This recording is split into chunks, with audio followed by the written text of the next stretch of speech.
Hello everyone, today's story. I introduced to you the ancient story. The Anunnaki just died. 7 terrifying events happened immediately. Now please listen to this story. Hey guys, tonight we travel to the exact moment our silent cosmic landlords, the Anunnaki, suddenly and collectively die. Picture it, floating in the black void between stars, their golden thrones dim and grow cold. Their eons-long consciousness, a network that has hummed beneath our reality since the dawn of humanity, simply snaps. Back here on Earth, just going about your day, completely unaware that the God who supposedly built you have just expired. Frankly, you probably won't survive this, but we'll get to that. It's the fallout that's truly terrifying. So before you get comfortable, take a moment to like the video and subscribe, but only if you genuinely enjoy what I do here. Let me know in the comments where you're listening from and what time it is there. I always love seeing how far these stories travel. Now dim the lights, maybe turn on a fan for that soft background hum, and let's ease into tonight's journey together. You're standing in your kitchen. It's a Tuesday, or maybe a Thursday. It doesn't matter. The specifics are the first thing to blur. You're pouring a glass of water, thinking about something profoundly unprofound, like whether you need to buy more coffee filters or if that smell from the fridge is finally reaching critical mass. And then it happens. It's not a sound. It's the opposite of a sound. It's a profound and sudden lack of something you never knew was there. Imagine you've lived your entire life next to a power station, and the constant low-level hum has become so ingrained in your subconscious that you don't even register it as noise anymore. It's just the texture of the air. Then, one day, the power station goes offline. The silence that rushes in is deafening, a physical presence that presses in on your eardrums. It's like that, but for your soul. You stop, glass halfway to your lips. You look around a room. The sun is still streaming through the window. Dust motes still dance in the golden light. The clock on the microwave is still ticking. Nothing has changed, but everything is different. There's a new emptiness to the world, a hollowness. It's a feeling that resonates deep in your bones, a strange, cellular vertigo. Your first thought isn't about ancient aliens or cosmic cataclysms. Your first thought is, am I having a stroke? You shake your head, trying to clear it. But the feeling persists. It's a single, pure note of wrongness played on a universal scale. It's the universe holding its breath after a terrible accident. This is the moment the Anunnaki die. The beings the ancient Sumerians wrote of on their clay tablets, the gods who came down from the heavens. The ones Zacharias Sitchin, in his rather controversial books, claimed were astronauts from a 12th planet called Nibiru, who genetically engineered humanity as a slave race to mine gold for them. It seems a bit rude, to be honest. All that work, and they couldn't even leave us with a decent 401k. For millennia, their collective consciousness, their sheer psychic weight, has been a constant, subtle pressure on our reality. They were the architects, the wardens, the absentee landlords of planet Earth. And now their lease is up. Maybe their hyper-advanced life support system finally ran out of warranty, or perhaps they all ate the same calamari platter from a dodgy cosmic food truck. Whatever the cause, the effect is instantaneous. A snap, break, severance. You walk over to the window, looking out at the street. A car drives by. A neighbor is mowing their lawn. Everything looks normal, but you can feel it under the surface. It's like a color has been drained from the world, a color you didn't have a name for, but whose absence leaves everything looking faded and thin. The Sumerians had a name for them, the Anunnaki, which can be translated as those of royal blood or princely offspring. The famous Sumerian king list, an actual artifact you can go see, lists rulers who reigned for tens of thousands of years each, bridging the gap between mortals and these divine beings. Historians still argue whether the Sumerian myths were purely symbolic allegories for natural forces or if they represented a distorted cultural memory of real, powerful rulers who used the idea of divinity to maintain control. But in this moment, as you stand at your window feeling the very fabric of existence feel cheaper, You have a sinking feeling the fringe theorists might have been onto something. This isn't an explosion. It's an implosion. A silent, psychic collapse that ripples outward from some unknown point in the cosmos and washes over Earth in a heartbeat. It's the silent, unceremonious end of the gods. They didn't go out with a bang, but with a quiet click of a switch being flipped to off. The puppet masters are gone, but the strings are still attached to all of us, dangling lifelessly. And you, standing in your quiet kitchen, are one of the first to feel those strings go slack. A terrifying, untethered feeling begins to creep in. The background hum is gone. The pressure has lifted. But instead of relief, a new and far more dreadful sensation begins to settle in its place. A silence that is not peaceful, but predatory. A void that is not empty, but waiting. The neighbor across the street, the one with the meticulously edged lawn, has stopped mowing. His hands are still on the push bar of the mower, but the engine has died, and he hasn't tried to restart it. He's just standing there on his perfect green rectangle of suburban achievement, head cocked to the side like a confused dog. He looks up at the sky, then down at his hands, then back at the sky. He looks lost. You see his wife come to their front door, her face a mask of anxious confusion. They exchange a few words you can't hear, but the body language is universal. Do you feel that? What is that? It's the first confirmation that this isn't just in your head. The stroke hypothesis is officially off the table, which you think would be a relief, but somehow it's worse. A stroke is personal, manageable. This is something else. This is event number 1, the Great Silence. This isn't the quiet of a library or the hush of a snowy forest. This is a dead-air silence, a cosmic flatline. The ancient Greek philosopher Pythagoras proposed the idea of musica universalis, the music of the spheres. He believed that the planets and stars, in their orbital rotations, produced a constant, perfect celestial harmony that was inaudible to the human ear, but was the foundation of all order in the universe. What you're experiencing is the sudden, jarring end of that symphony. The orchestra has not only stopped playing, they've packed up their instruments and vanished, leaving behind a concert hall that feels cavernously empty. The Anunnaki consciousness was that symphony, and now its absence is the only thing you can hear. It's a soundless roar that's pressing in on you, making the small noises of your home, the hum of the fridge, the creak of the floorboards, sound isolated and terrified. You pull out your phone, a reflexive modern-day comfort gesture. You open a social media app. The feed is a cascade of exactly what you expected. Does anyone else feel weird? What was that? I feel like I just woke up from a dream I can't remember. In Bristol, England, and Taos, New Mexico, people who have for years reported hearing the hum, a mysterious, localized low-frequency drone that no scientific instrument could ever reliably detect, are now reporting that it's gone.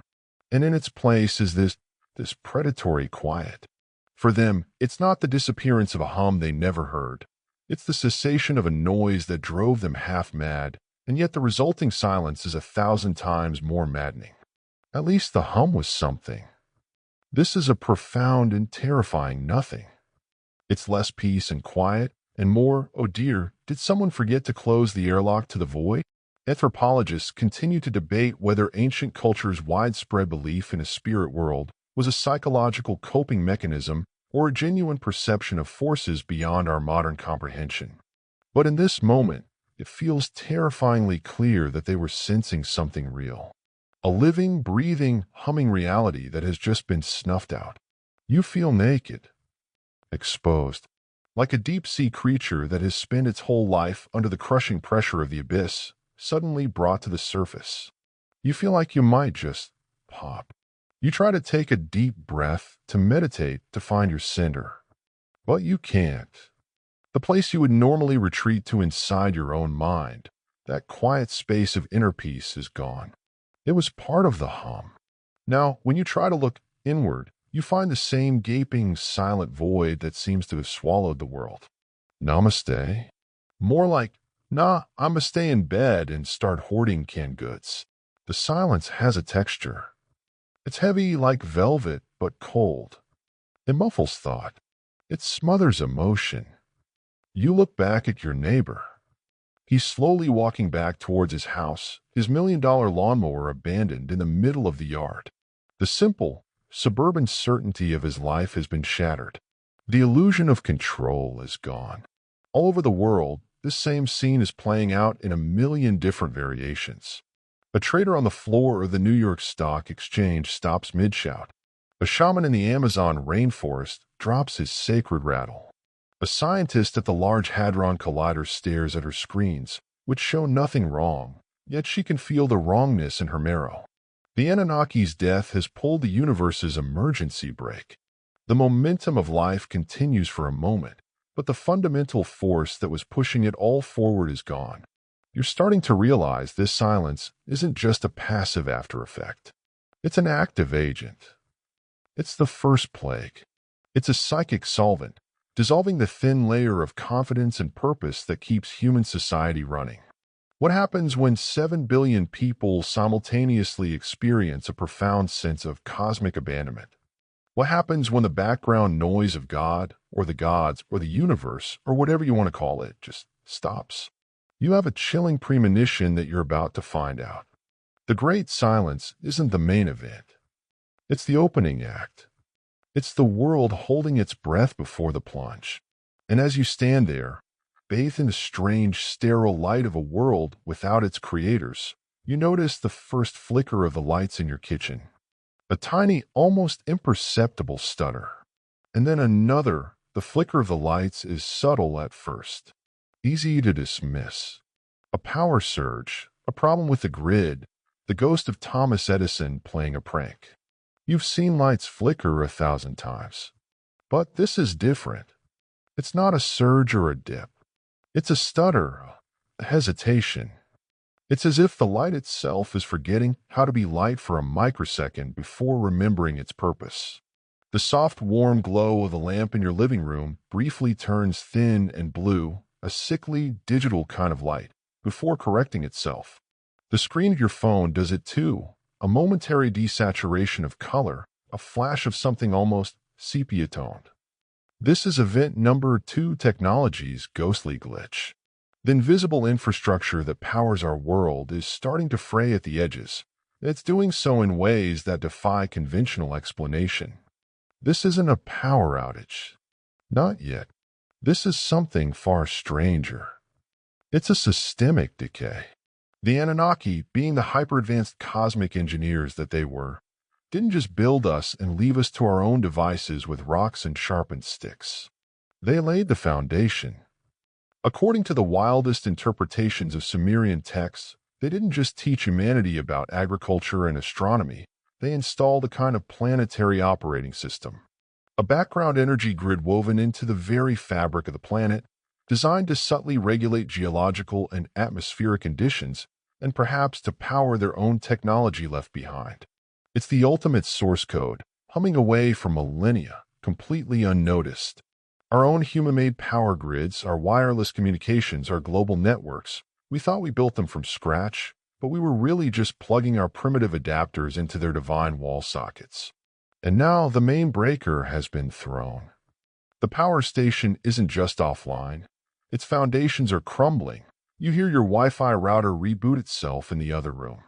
A moment later, your smart speakers start speaking in a strange, garbled language, a series of clicks and soft hisses that sounds unnervingly organic.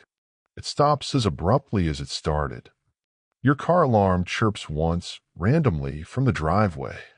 It's not a storm of failures. It's a poltergeist in the machine. A slow, creeping corruption of every system we rely on. Historians marvel at the Baghdad battery, 2,000-year-old clay pot with an iron rod and a copper cylinder found near Baghdad, Iraq. It eerily resembles a modern galvanic cell and could have, in theory, produced a small electrical charge. Scholars still argue whether it was used for electroplating, for religious rituals to create a tingling sensation, or if it was just a storage vessel for sacred scrolls. But what if it wasn't a human invention at all? What if it was just a primitive attempt to tap into this ever-present, low-level energy field, this Anunnaki grid? The glitches become more frequent, more personal. The digital clock on your oven starts to run backwards for a few seconds at a time. The face recognition on your phone fails to recognize you, as if for a moment you don't look like yourself. You get a text message from a friend, but the text is a jumble of wingdings and hieroglyphs you've never seen before. It feels like a joke, like the whole world is being trolled, but the undercurrent of dread is too strong. This is the technological equivalent of that great silence you felt earlier. The systems are losing their coherence, their musica universalis. The perfect harmony that kept the ones and zeros flowing is degrading into static. The ghost isn't just in the machine. The ghost was the machine, and it has just given up. Imagine you're an ant in an ant farm. Your entire world is the dirt and the tunnels and the little plastic structures inside a glass box. One day, the human who built the farm and keeps the heat lamp on just walks away. The lamp begins to cool. The temperature drops. The carefully regulated environment starts to drift. The ants don't understand the concept of a human or a heat lamp. All they know is that the world is getting cold and strange. That's us. We are the ants, and our cosmic keepers have abandoned the farm. We never understood the true source of the energy that powered our ascent from flint spears to supercomputers. We arrogantly believed it was all our own doing. A bit like how Al Gore invented the internet, but on a planetary scale. Now we are watching our own miraculous creations falter, and we have no idea why. The reports start trickling in on the news, which is itself flickering in and out of existence. Air traffic control systems are experiencing unprecedented anomalies, causing planes to be grounded worldwide. Financial markets are frozen as their high-frequency trading algorithms start making nonsensical, chaotic trades. GPS satellites are providing coordinates that are off by hundreds of miles, sending drivers into lakes and fields. The problem is, when diagnostic crews go to check the hardware, they find nothing wrong with it. The servers are fine, the cables are intact, the code is clean. The technology is perfect. It's the laws of physics that seem to be getting a bit buggy. The underlying reality that the technology relies on is becoming unstable. It's like trying to build a house on a foundation of jello. The house is fine. The jello is the problem. The Anunnaki didn't just give us a push. They were holding our hands the whole time. And now that they've let go, we're realizing we never actually learned how to walk. The ghostly glitches are a warning. The systems are not just failing. They are being unmade. The ghostly glitches were a symptom. The disease is a full-blown shutdown. The flickering wasn't a temporary fault. It was the system's death rattle. One by one, like dominoes falling in a line that stretches across continents and oceans, the lights go out. It begins in the dense, power-hungry hubs of civilization. New York City, Tokyo, London. The great, glittering cities that have always been beacons of human ingenuity are the first to be snuffed out. The blackout rolls across the planet, not with the speed of a cascading grid failure, but with the eerie, deliberate pace of a tide coming in. It's as if the Earth itself is revoking our privilege to use electricity. You stand at your window and watch as the streetlights down your block blink out, one after another, until your little corner of the world is plunged into an oppressive, pre-industrial darkness. The world hasn't just had a power cut. The world has been unplugged. The silence that follows is different from the great silence that started it all. That was a psychic void. This is a physical one.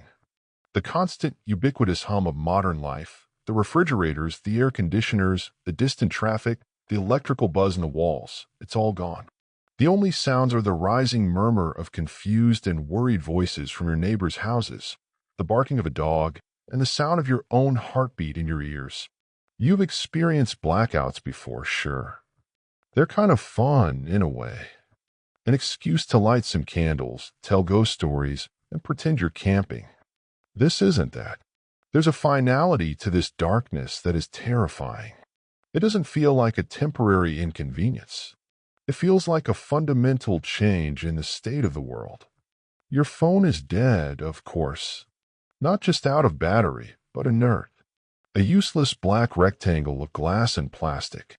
Even if you had a hand-crank charger, it wouldn't matter. The satellites are dark.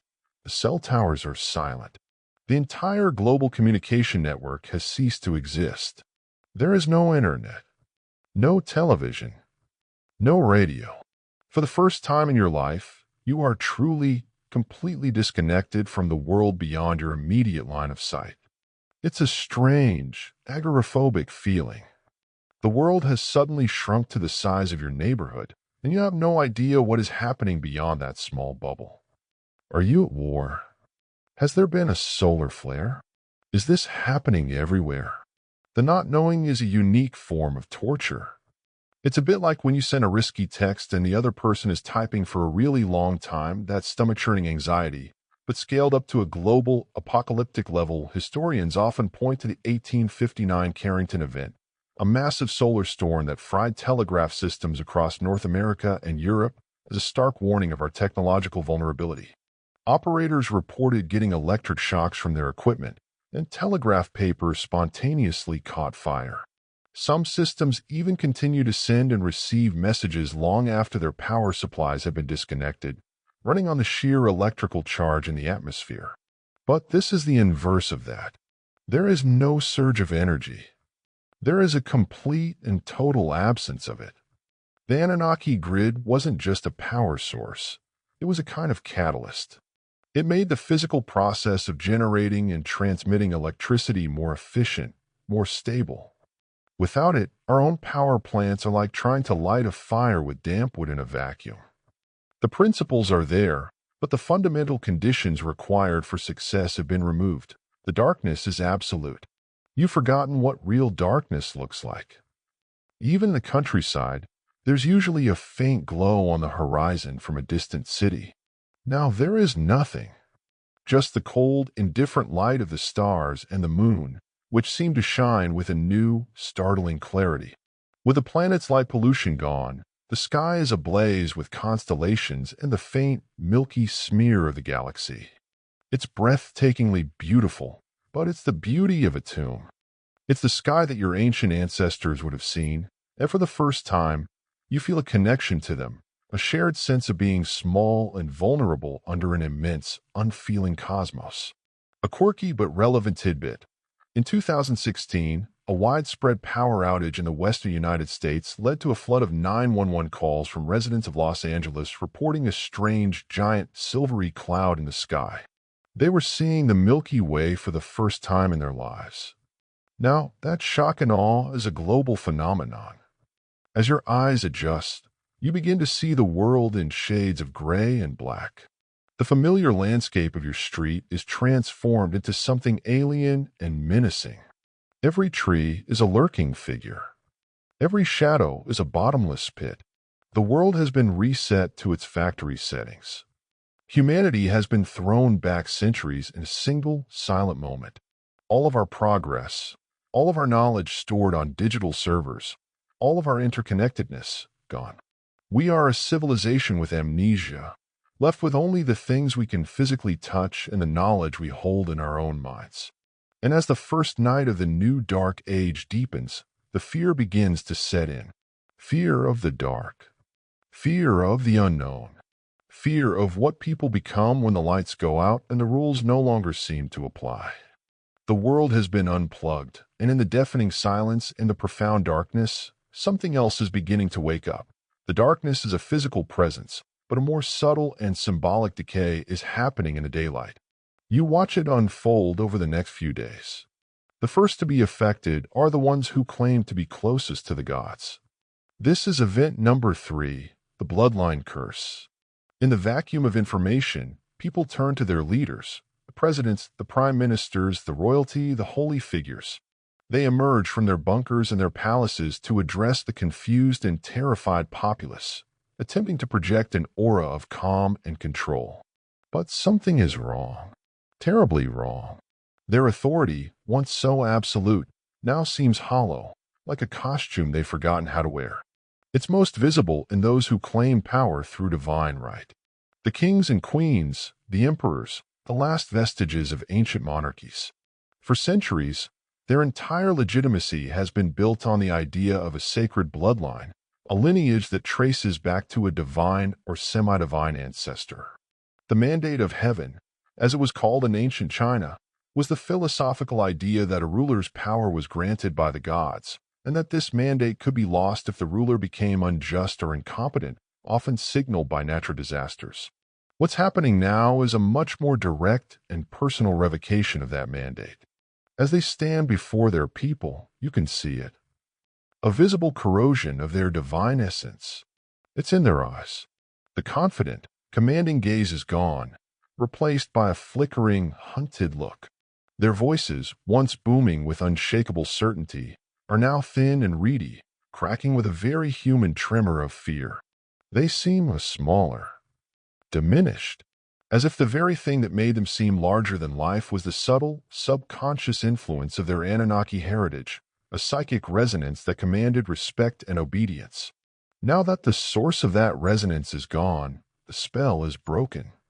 The Emperor, quite literally, has no clothes, and everyone can see it. A bit of a PR nightmare for the ruling class, really. It's like showing up for your big TED Talk and realizing you've forgotten your pants, your notes, and the entire English language. The ancient Egyptian pharaohs were considered living gods, intermediaries between the divine and the mortal. Their authority was absolute because their blood was believed to be part of a celestial ichor. Historians still argue whether this was a purely political construct to maintain power, or if there was a genuine, widespread spiritual belief in the pharaoh's divinity. But imagine if that divinity was real, a tangible, if subtle force. And imagine it just switching off. A pharaoh who suddenly becomes just a man in a fancy hat would have a very hard time commanding his subjects to spend the next 20 years building him a giant, pointy tomb. The effect ripples through all structures of authority. The charismatic politician who could once hold a crowd of thousands in rapt attention now finds his words falling flat, his jokes not landing, his inspirational rhetoric sounding like empty platitudes. The religious leader who claimed to speak with the voice of God now opens his mouth and only his own doubt comes out. The illusion of their greatness was a projection, powered by the now-defunct Anunnaki grid. It was a kind of psychic amplifier, and now they're all playing to a stadium with a power cut. The people in the crowd, no longer under the spell of this artificial charisma, are starting to look at each other, frowning.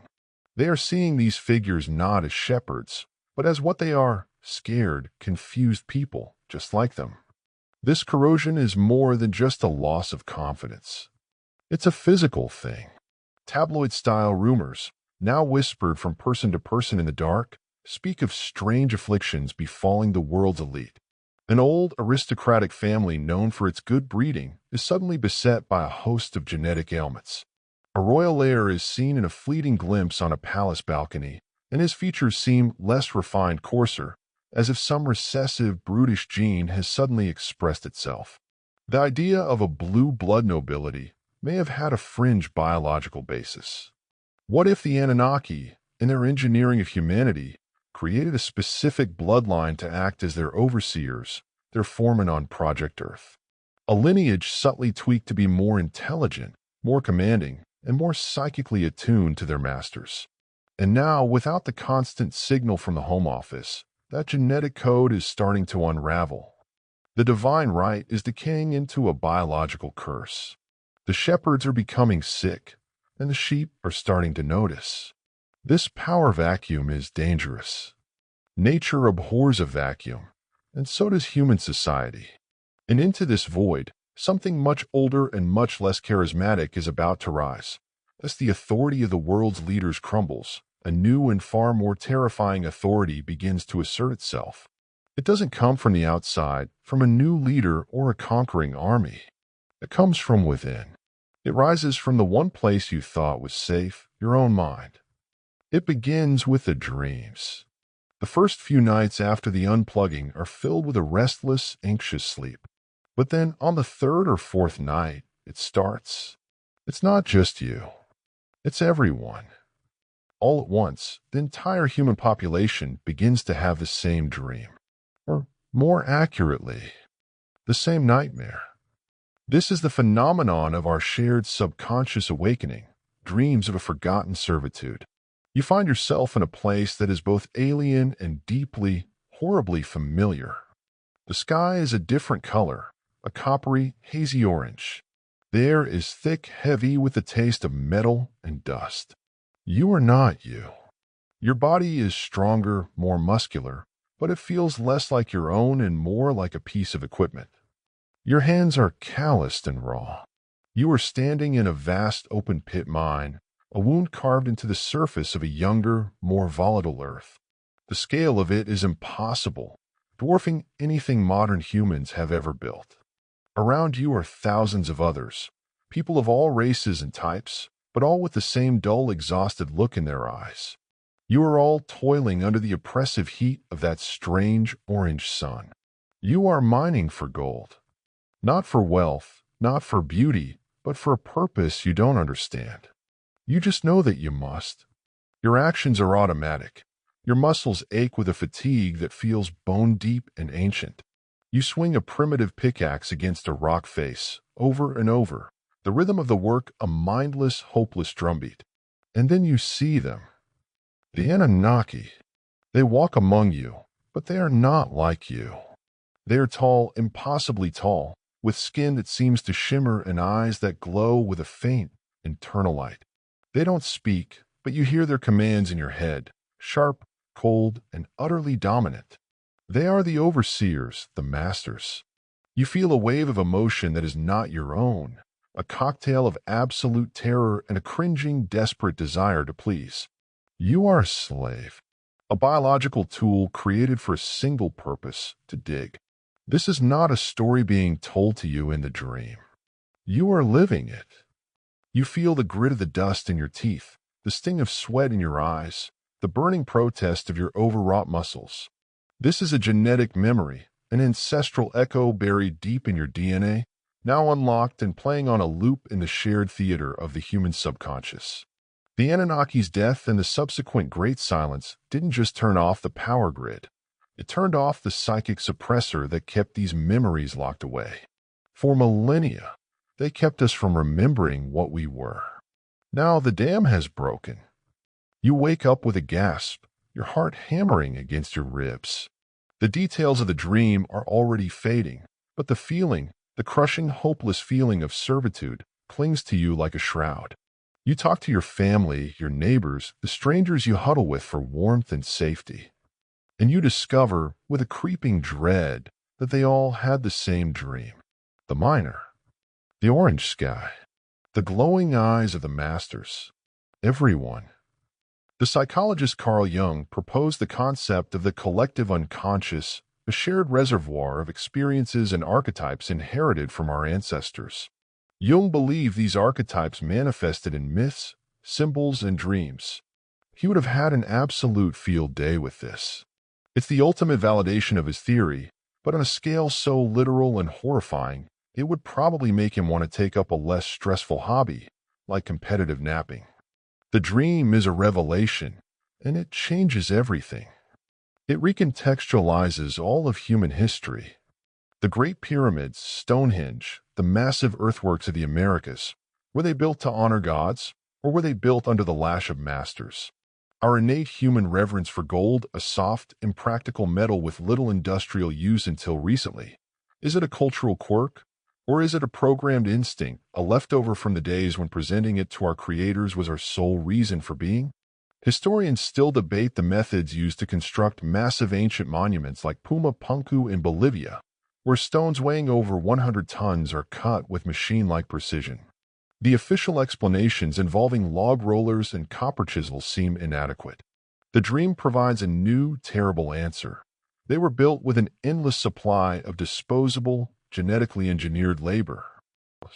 The nightmares return, night after night. Each time, they show a different piece of the forgotten history.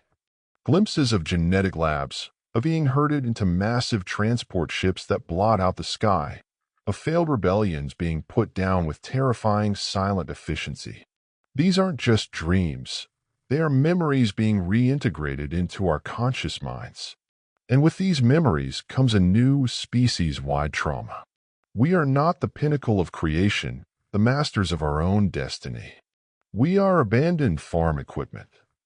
And as this horrifying truth settles in, as we collectively stare into the abyss of our own origin story, we begin to notice something else. Something is wrong with the sky. Not just the darkness of the unplugged cities, but the sky itself. The shield is beginning to crack. The days following the mass awakening are a blur of confusion and hushed, fearful conversations. The shared nightmare of the gold mines has poisoned the well of human consciousness.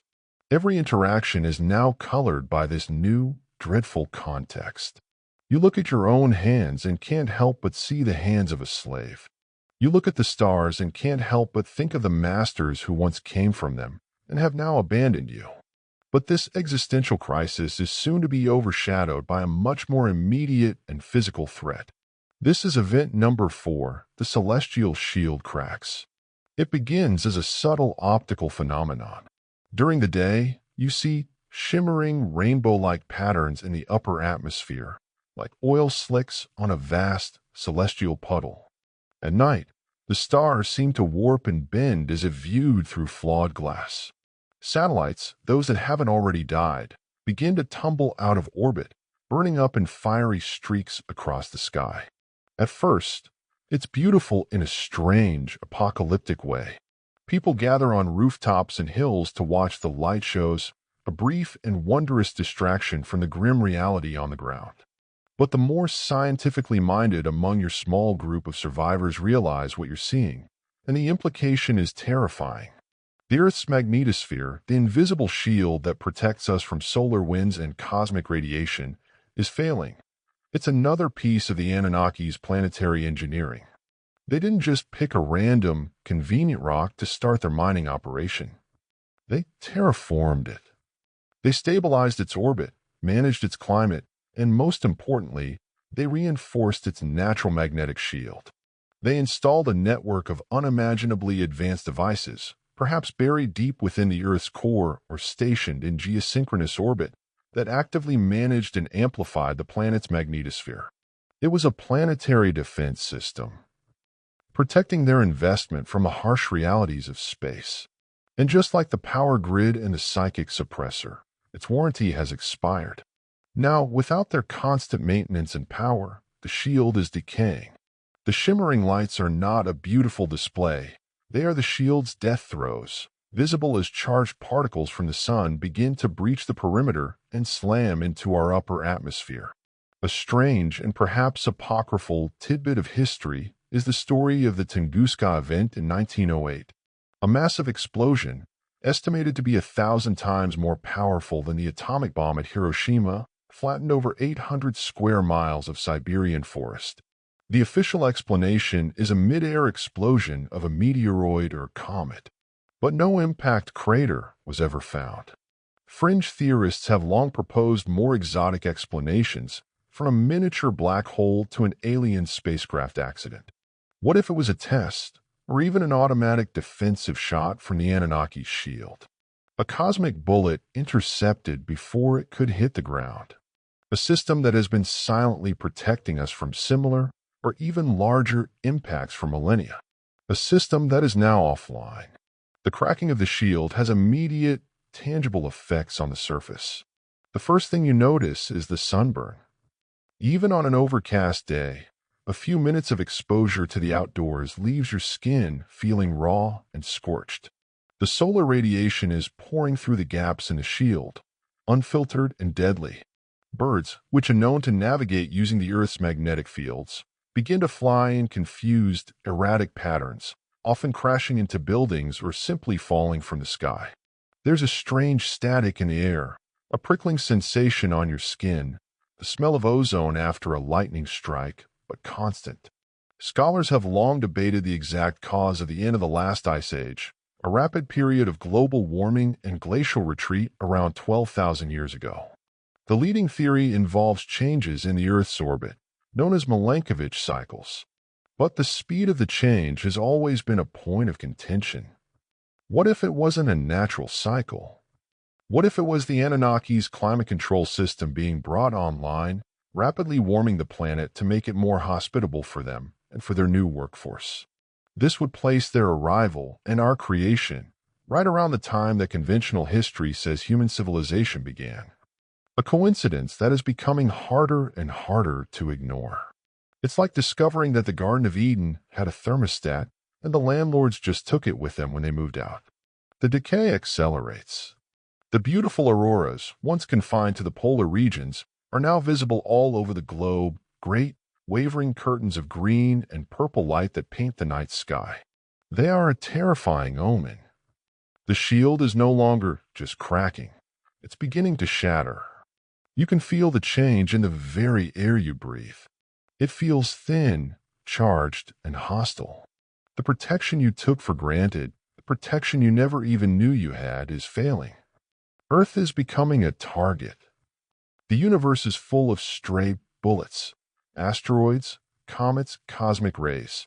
We've been living in a celestial bomb shelter, and the door has just been blown off its hinges. As you huddle in the darkness, listening to the strange sizzle of the atmosphere, you look up at those beautiful, deadly lights. You know it's only a matter of time before something much larger than a charged particle makes it through. The sky is no longer a source of wonder, it's a source of terror. The beautiful, shimmering auroras were the prelude. The main event begins without warning. A piercing shriek tears through the atmosphere, a sound that seems to vibrate in your very bones. You look up and you see it. A point of light, brighter than the sun, moving with impossible speed across the sky, trailing a thick plume of black smoke. It's a meteor, a big one, and it's not burning up. It's coming down. This is the terrifying consequence of the cracked shield, a sky full of falling fire. The impact happens miles away, but you feel it as a violent tremor that knocks you off your feet. A moment later, the sound wave hits, a deafening concussive boom that shatters every remaining window in your neighborhood. A mushroom cloud, eerily similar to old footage of nuclear tests, rises on the horizon, a churning pillar of fire and debris that stains the sky a dirty, apocalyptic brown. And then, the silence that follows is more profound than any that has come before. It's the silence of shock, the silence of a world that has just sustained a major wound. This is just the first. The celestial dam has broken. For eons, the Anunnaki shield acted like a planetary sweeper, vaporizing or deflecting the constant rain of cosmic debris that litters our solar system. Now, Earth's gravitational well is pulling in everything that strays too close, and there's nothing to stop it. The sky becomes a deadly lottery. Small pieces, the size of pebbles or cars, streak through the air constantly, a reverse rain of fire. They are beautiful and terrifying, burning up with incandescent fury. But then there are the larger ones. The city killers, the ones that leave craters. Over the next few weeks, the planet is relentlessly bombarded. Impacts reshape coastlines, flatten forests, and boil away small lakes. Each impact sends a fresh cloud of ash and dust into the atmosphere, which begins to block out the already scorching sun. The world is plunged into a perpetual, hazy twilight. The temperature begins to drop. The sunburn you were worried about last week seems like a quaint memory, a remember-when from a simpler time. Now, the creeping cold is the problem. You are living through the early stages of an impact winter, a scenario scientists have long warned would follow a major asteroid strike or a nuclear war. It's the cosmic equivalent of being grounded and having your TV privileges revoked, then being sent to your room, which is also on fire and occasionally being hit by rocks. There is a fascinating historical account from the 6th century AD, known as the Mystery Cloud or the Volcanic Winter of 536. For about 18 months, a strange, dense fog or dust veil dimmed the sun across Europe and the Middle East, leading to crop failures, famine, and widespread social unrest. The historian Procopius wrote, "For the sun gave forth its light without brightness, like the moon, during this whole year." Scientists still debate the cause, with the leading theories pointing to a massive volcanic eruption or possibly an impact event. What you are experiencing is that event, but on a global, continuous scale. You are living in a history book's worst chapter. The constant threat from above changes human behavior. No one walks in the open anymore. You scurry from one shelter to another, your eyes always scanning the sky. The open spaces you once cherished, parks, fields, beaches, are now death traps. You become a creature of the indoors, of the underground. Basements, subway tunnels, and natural caves become the most valuable real estate on the planet. A new, troglodytic society begins to form, a society built on fear of the sky. The randomness of the impacts is a form of psychological warfare. There is no rhyme or reason to it. A town could be untouched for weeks, its inhabitants starting to believe they are safe, only to be obliterated in a flash. There's no way to predict where the next one will hit. There is no defense. All you can do is hide and hope. The sky, which for all of human history has been a symbol of heaven, of infinity, of divinity, is now the ultimate enemy. A quirky but now chilling fact. The ancient Romans interpreted unexpected celestial events, like comets or meteor showers, as omens, often pretending the death of a ruler or a great war. They called them disasters, which literally translates from the Latin as bad stars. They had no idea how right they were. The bombardment is relentless, but it's not the end game. It's a planetary-scale artillery barrage designed to soften up the target. As you huddle in the cold and the dark, listening to the scream of falling rocks and the distant boom of impacts, a new sound begins to emerge from the ground beneath you. It's a low, resonant hum, a grinding, mechanical noise.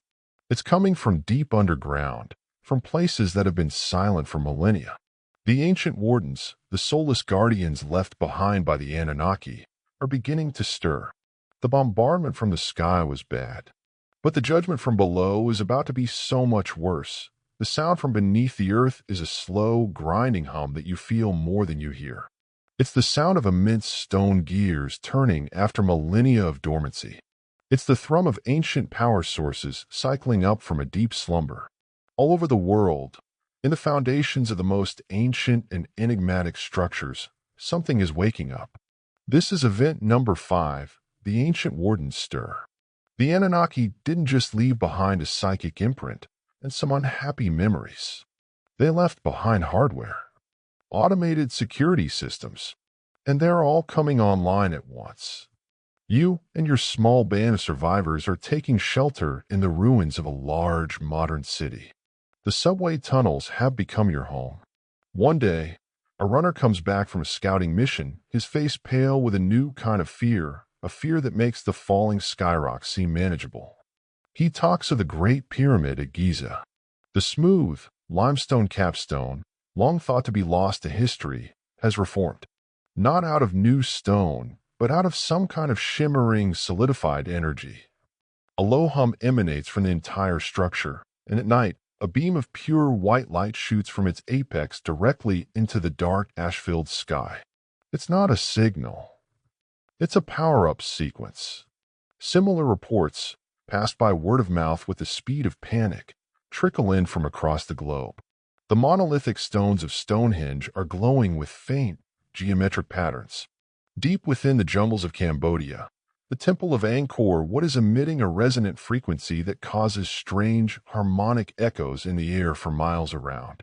The silent, stoic Moai heads of Easter Island, their eyes are beginning to glow with a dull red light. These aren't just monuments.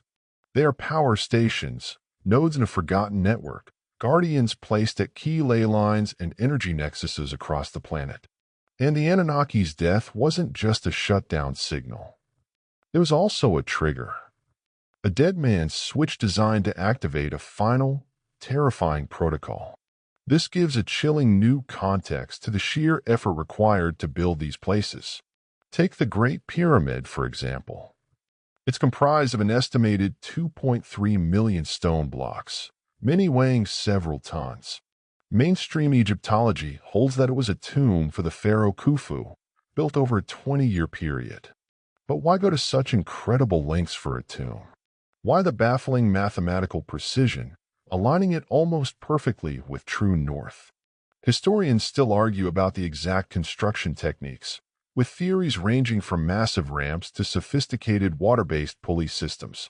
But what if its primary purpose was never a tomb? What if it was a machine, built by slave labor under Anunnaki direction, a dormant guardian waiting for the day its masters disappeared? Its true purpose wasn't to honor a dead king, but to house a very much not dead thing. The stirring is not just confined to the famous monuments. In remote, forgotten places, the earth itself begins to break open. A farmer in rural China, seeking shelter in a field, watches in horror as the ancient terracotta army, all 8,000 statues, begins to move. Their clay limbs grind and crack. Their painted eyes glow with that same malevolent red light, and they begin to march, their movements stiff and unnatural, but utterly purposeful. In the deserts of Peru, the vast Nazca lines, gigantic geoglyphs etched into the ground, begin to glow, the hummingbird and the spider and the monkey burning with ethereal light, acting as massive circuit boards powering up some unseen engine beneath the sands. You realize with a jolt of horror that these weren't just messages to the gods. They were instructions, schematics. This is the ultimate fringe theory come to life. The idea that ancient monuments are pieces of a lost, advanced technology. A quirky tidbit.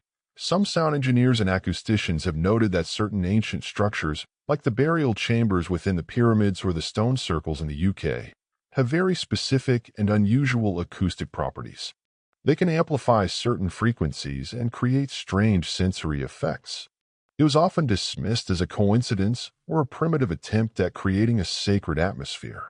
Now, it seems clear it was intentional. These places were designed to resonate, to focus energy, to power up. It's like finding out your grandmother's old, dusty grandfather clock is actually a dormant Iron Man suit. And it's just started its boot-up sequence. You feel the hum getting stronger, a constant vibration under your feet. The air crackles with a strange energy. The red lights in the distance are becoming more numerous, more intense. These aren't just statues and stones waking up. They are golems, soulless, automated wardens powered by a logic you cannot comprehend. They are not alive, but they are not inert. They are following a final corrupted set of instructions left by their long-dead masters. And as the first of them, a towering figure of stone and crackling energy emerges from the fissure that has split open in nearby city park. You begin to understand what that final instruction is. Their purpose is not to protect humanity. Their purpose is to cleanse the planet. The things that emerge from the earth are mockeries of life. They are the Anunnaki's forgotten janitors, and their directive is simple. When the masters are gone, sterilize the experiment. This is the judgment of the soulless golems. They are not an army seeking conquest. They are an extermination protocol running on autopilot. Each one is different, uniquely adapted to its location. From the ground beneath the Giza Plateau, a colossal sphinx-like creature made of shimmering, golden energy and sandstone claws its way to the surface. From the lochs of Scotland, things of twisted metal and kelp rise, their single glowing eyes scanning the desolate landscape. In the Americas, serpentine dragons of obsidian and turquoise slither from the foundations of Aztec and Mayan pyramids. These aren't the mindless, shambling monsters of fiction. They are terrifyingly efficient. Their movements are jerky, unnatural, but precise. They move with a purpose that is both intelligent and utterly devoid of emotion. They are following a corrupted logic. Perhaps their original directive was to protect the planet for the Anunnaki. But with the masters gone, the logic has defaulted to a new, simpler interpretation: protect the planet from the contamination. And the primary contaminant is humanity. We are no longer a workforce. We are a pest infestation. The party's over, and these are the bouncers, and their method of clearing the room is, shall we say, a bit aggressive. You witness their cleansing firsthand. Huddled in the dark, you peer through a crack in a concrete wall and watch one of them patrol a ruined street.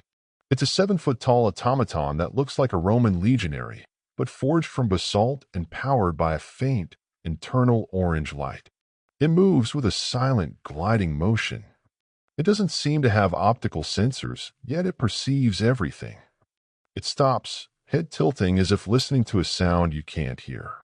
It raises an arm, and a beam of concentrated heat, silent and instantaneous, lances out and vaporizes a small pile of rubble where a family of rats was hiding. It's not angry. It's not hateful. It's just a cleaning. And you realize with a cold knot of dread in your stomach that to this thing, you are no different from those rats. The history of the golem, a creature from Jewish folklore, is particularly resonant now. The golem of Prague was said to be a figure of clay brought to life by a rabbi to protect the Jewish community from persecution. It was animated by writing a sacred word on its forehead. However, the tale often ends with the golem growing uncontrollable and having to be deactivated. The debate among scholars is whether the golem myth was a form of wish fulfillment for persecuted people or a cautionary tale about the dangers of creating life and playing God. The Anunnaki clearly never got that memo, or they just didn't care. They built their golems and left them running, and now the whole planet is the Prague ghetto, and the golems are running amok. Their methods are varied and horrifying. Some emit a low-frequency hum that liquefies organic matter. Others release swarms of smaller, insect-like drones that methodically break down any structure not made of primary Anunnaki-forged materials. The judgment is not just on humanity, but on all of humanity's works. Our cities, our art, our history, is all being systematically erased, scrubbed from a hard drive. A quirky, chilling fact for you. In many ancient cultures, there is a practice known as damnatio memoriae, the damnation of memory, where a person, usually a disgraced ruler, would be officially erased from history. Their statues were torn down, their names chiseled off monuments. This is a planetary-scale damnatio memoriae, carried out by unfeeling machines. We are the disgraced rulers, and our entire civilization is being condemned to be forgotten. Survival becomes a desperate game of cat and mouse. You learn their patterns. They are drawn to energy signatures, to noise, to large gatherings of life. So you learn to be silent, to be cold, to be alone. You live in the cracks, in the quiet, forgotten places. You become a ghost in your own world, haunting the ruins while the new landlords methodically tear the place down. You are no longer fighting for the future. You are just trying to outlive the past. But even as you hide from the tireless wardens on the ground, a new and even more fundamental threat is beginning to manifest. It's a force that you can't hide from, a power that doesn't care about silence or solitude. The Anunnaki are dead, but their home world is not. The planet the Sumerians called Nibiru, the 12th planet, is a real celestial body. For millennia, its immense gravitational influence on Earth was dampened, controlled by the same systems that powered the shield and the grid. But now, with all the regulators offline, the ghost of Nibiru is beginning to pull on the Earth with its full, untempered strength. The planet itself is about to be torn apart from the inside out.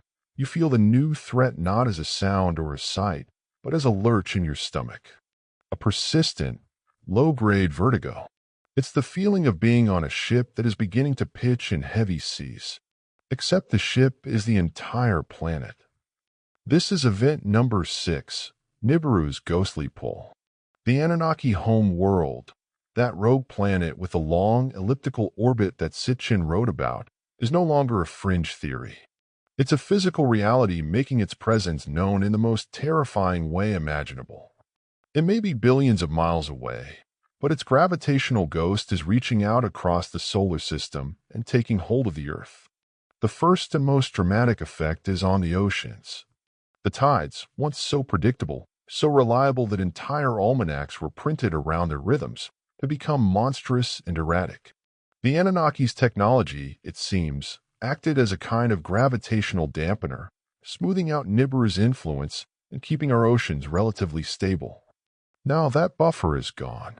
The moon's gentle pull is completely overwhelmed by Nibiru's colossal, phantom grasp. The result is a planet-wide tidal chaos. One day, the tide simply doesn't come in. The water recedes for miles, exposing the seabed in a way no one has ever seen. The skeletons of ancient shipwrecks, strange geological formations, and gasping sea life are all laid bare under the sickly twilight of the ash-filled sky. People, driven by a desperate hunger, might even venture out onto this new, temporary land, scavenging for anything edible. But the retreat is a terrible lie. Hours later, the water returns not as a tide, but as a tsunami.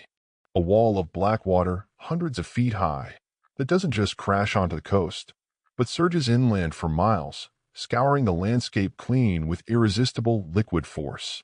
Coastal cities that survived the bombardment and the golems are now being erased from the map by these megatides. This isn't just a coastal problem. The gravitational pull is tugging on the planet's vast underground reservoirs of water. In landlocked areas, far from any ocean, the ground becomes unstable and swampy. Strange geysers of mud and ice-cold water erupt from sinkholes that open up without warning. Conversely, rivers and lakes can be mysteriously drained, their water seemingly pulled down into the earth, only to reappear days later in a violent flash-flooding surge. The entire hydrosphere of the planet is in a state of violent flux. It's like watching a divine being playing with the water levels in a bathtub, and you're one of the unfortunate bath toys. A fascinating piece of real science is the concept of rogue planets, planets that have been ejected from their star systems and wander through interstellar space. For a long time, they were purely theoretical, but astronomers now believe there could be billions, or even trillions, of them in our galaxy alone. The idea of one of these rogue planets having a long, stable, but highly unusual orbit that intersects with our solar system is not, from a purely physical standpoint, impossible. It's just highly improbable. A 1 in a trillion shot. But as you watch a wave the size of a skyscraper blot out the horizon, improbable feels like a rather insufficient word. The pull is also affecting the weather. The stable patterns of jet streams and ocean currents, which have dictated global climate for millennia, are torn to shreds. The result is meteorological anarchy. You witness storms that defy all logic, hurricanes that spin in the wrong direction, tornadoes made of fire, sucking up the flammable gases leaking from the fractured earth, blizzards of red dust and black, oily rain. The seasons, which have been the bedrock of agriculture and civilization since the dawn of time, have lost all meaning. There is no more summer or winter, just a continuous, chaotic churn of extreme weather events. Trying to grow food becomes impossible. Predicting the weather for more than 5 minutes ahead is a fool's errand. It's one of those times you wish you'd pay more attention to that one weird uncle who was really, really into building a doomsday bunker. He's probably feeling pretty smug right now. Historians and geologists have long debated the cause of the great flood myths that are present in almost every ancient culture, from Noah's Ark in the Bible to the story of Utnapishtim in the Epic of Gilgamesh. While many point to localized river floods or the rising sea levels after the last ice age, the sheer universality of the myth is puzzling. What if the last time Nibiru made a close pass, the gravitational dampeners failed or were temporarily overwhelmed, causing just this kind of catastrophic tidal surge? What if the flood myths aren't myths at all, but the cultural memory of the last time the planet's oceans tried to leap into the sky? Nibiru's ghostly pull is a planetary-scale torture device. It's not a swift execution like a meteor impact. It's a slow, relentless dismemberment. The planet is being stretched and squeezed, and the strain is beginning to show in the most fundamental way possible. The water was just the beginning. The real horror starts when the solid ground beneath your feet decides it can no longer hold itself together.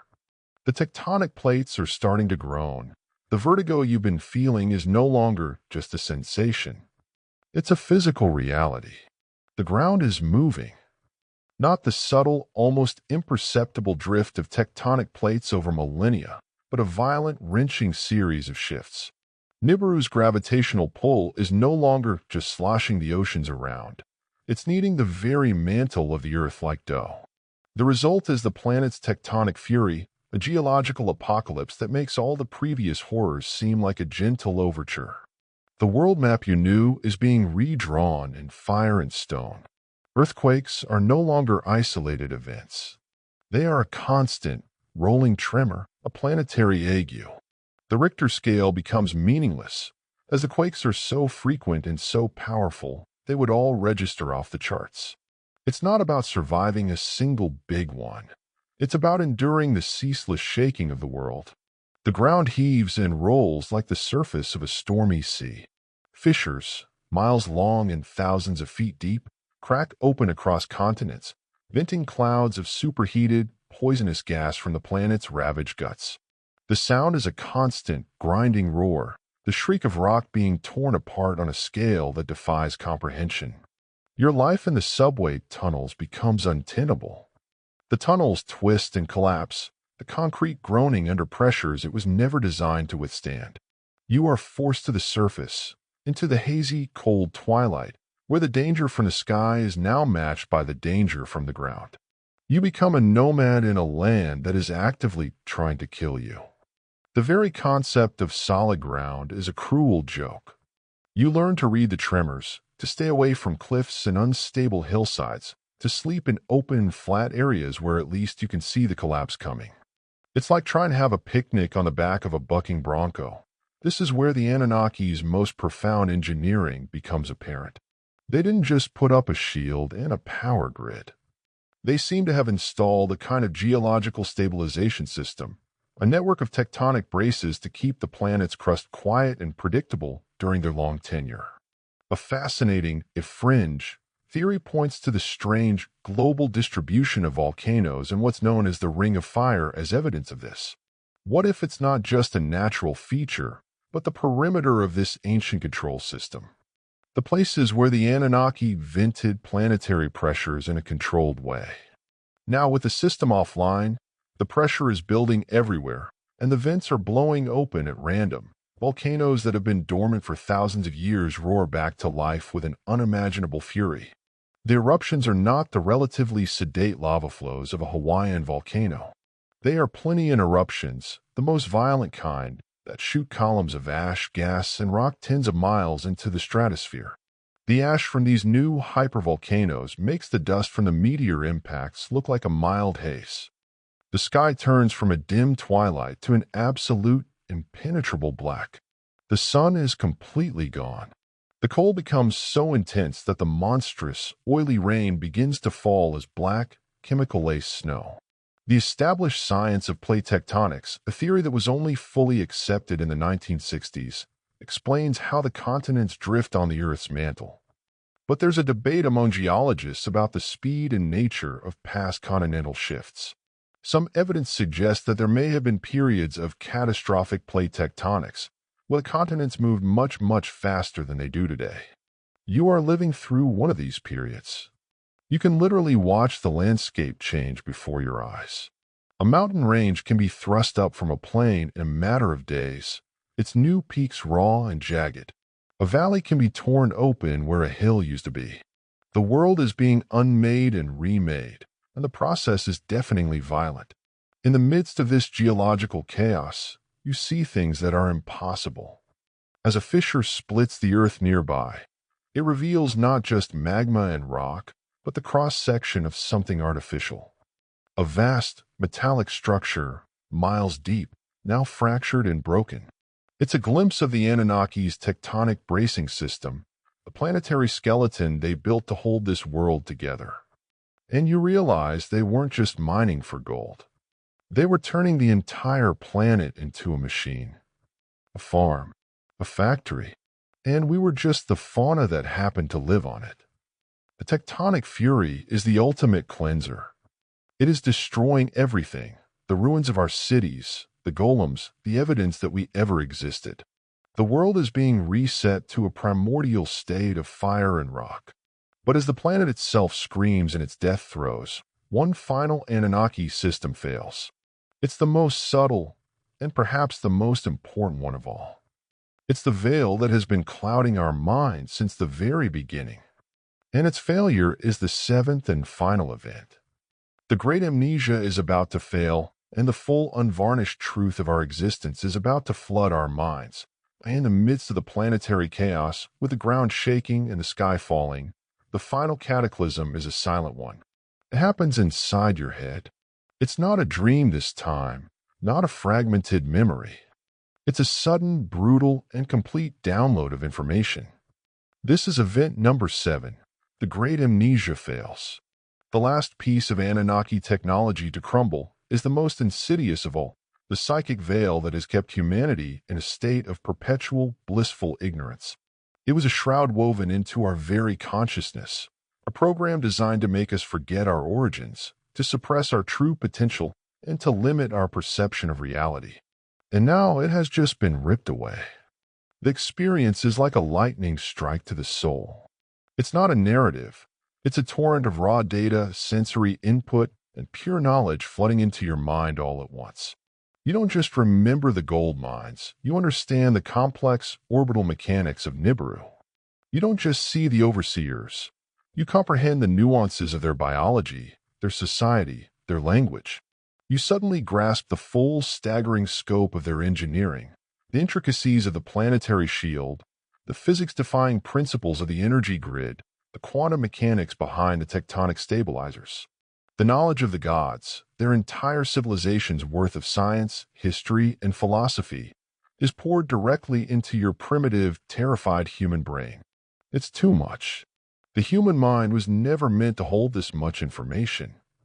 It's like trying to download the entire Library of Congress onto a floppy disk from 1995. The sheer volume of it is an agony. You collapse to the shaking ground, clutching your head, screaming without making a sound. The memories that come are not just of the slavery.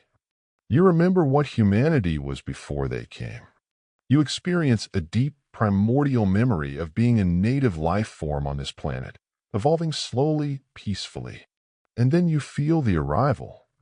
The shadow falling over the world, the sky ships blotting out the sun, and the systematic process of being rounded up, analyzed, and edited.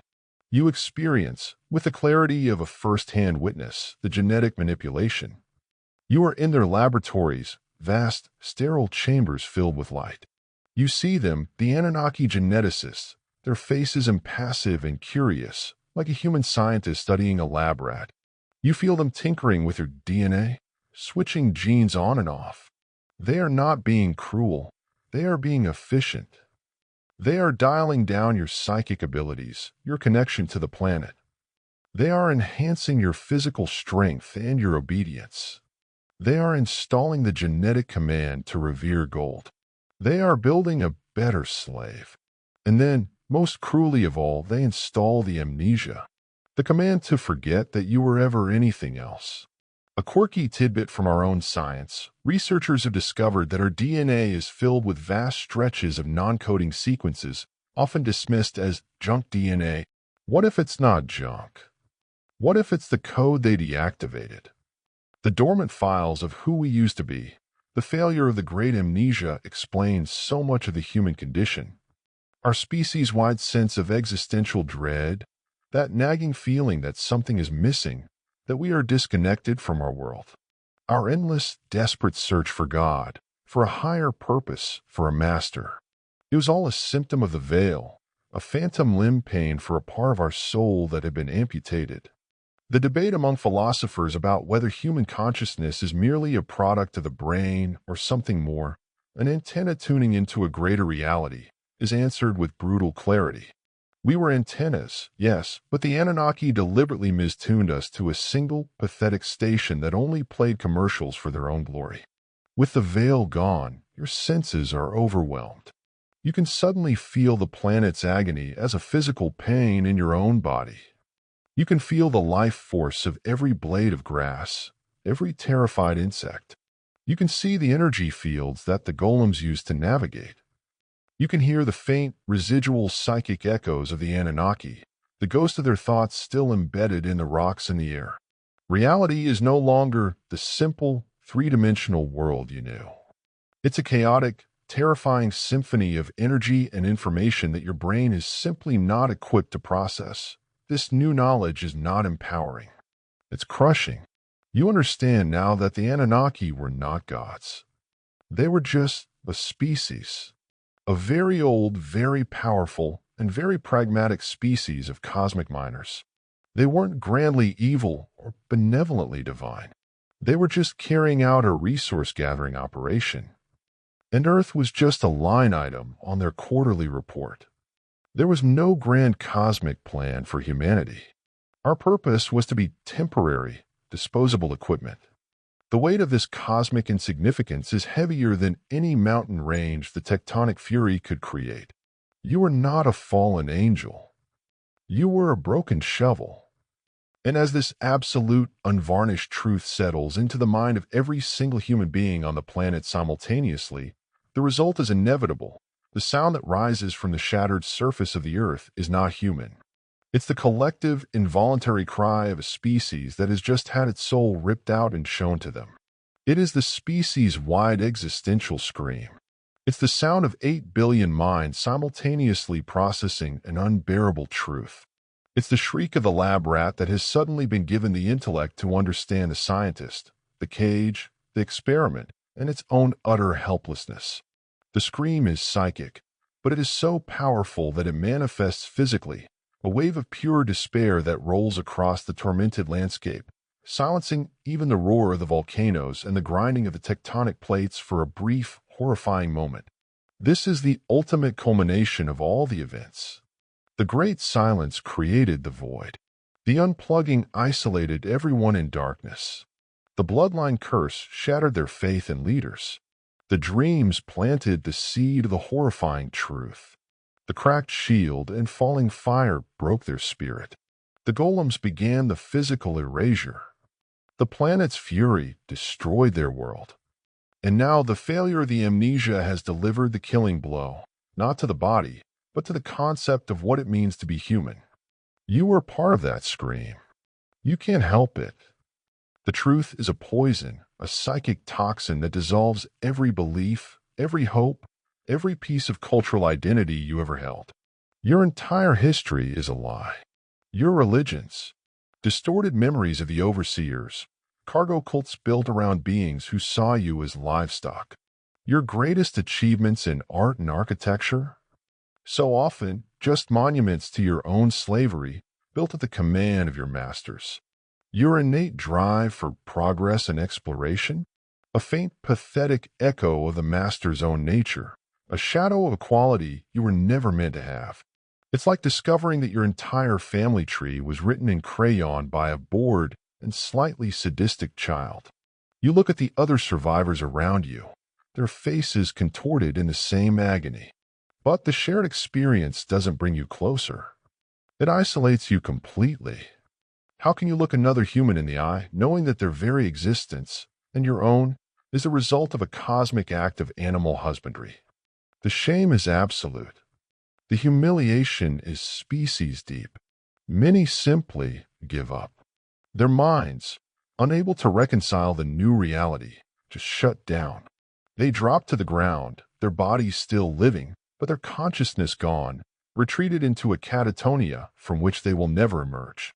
They are the lucky ones. For those who remain conscious, the truth festers. It breeds a new kind of madness. Some are consumed by a bottomless rage. They attack the golems, a futile, suicidal gesture of defiance against a history they can no longer change. They hurl rocks at the unfeeling automatons. Their screams of rage just another piece of data for the wardens to process before efficiently and dispassionately neutralizing the threat. Others are consumed by a crippling self-loathing.